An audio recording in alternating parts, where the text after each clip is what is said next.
The Mosque of Ibn Tulun is located in Cairo, Egypt. It is the oldest mosque in the city surviving in its original form, and is the largest mosque in Cairo in terms of land area. Ibn Tulun Mosque is the oldest, best preserved mosque in Egypt.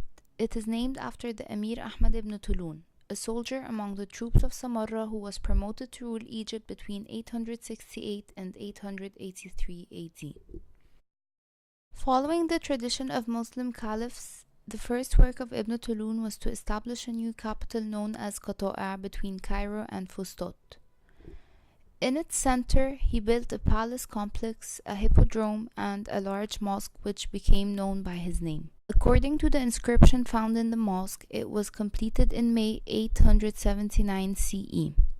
The mosque was kept in its original state, and most of the works carried out were mainly to restore the damage caused by fire or natural decay.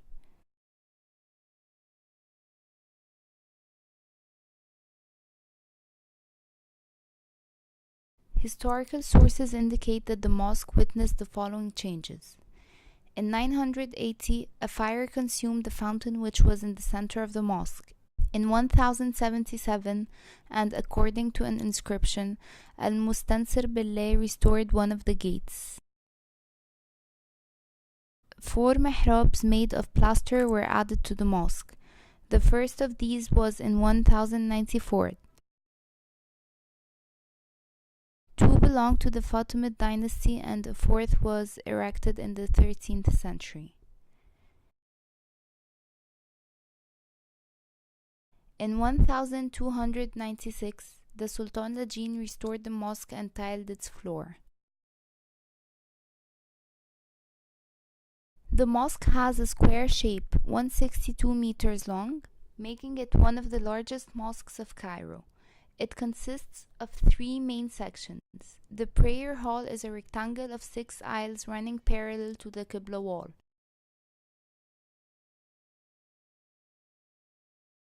These aisles are divided by 5 arcades of pointed arches. Each one is carried on 16 piers of brick and covered with plaster. On the center of the Qibla wall, there is the main mihrab, which is a niche of pointed arch flanked on both sides by 2 attached columns. 4 other smaller mihrabs, which were added later, appear on the sides of the main mihrab, 2 on each side. The courtyard is a square extending south of the prayer hall. It is surrounded by covered porticos, each consisting of 2 aisles of pointed arcades raised on strong piers and overlooking its open center, where a fountain and an ablution basin stand. The third section consists of the extensions of 11 meters each along the northern, eastern, and western sides of the mosque. These open extensions, which ring the mosque on 3 sides, work as buffers between the bustle of the streets and the religious space inside. The mosque is accessed through a total number of 42 doors, half of which belong to the original mosque.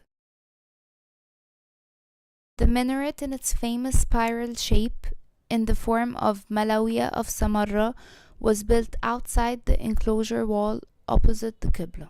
In addition to its historic importance, Ibn Tulun Mosque is considered as one of the leading buildings to have a significant impact on the development of architecture beyond the Muslim boundaries. Its architectural richness exceeded the expectations of medieval architects, especially Europeans, henceforth becoming a showcase for them to imitate and admire. The main architectural innovations of this mosque can be briefly summarized in the following. It was first recorded instance of the systematic adoption of piers to carry the arcades and the roof as an alternative to columns. This was the first use of piers outside Samarra. The mosque employed some 160 piers of rectangular shape of about 2.5 meters height and about 1.25 meters width. They reached the same height of 5 meters all around the mosque.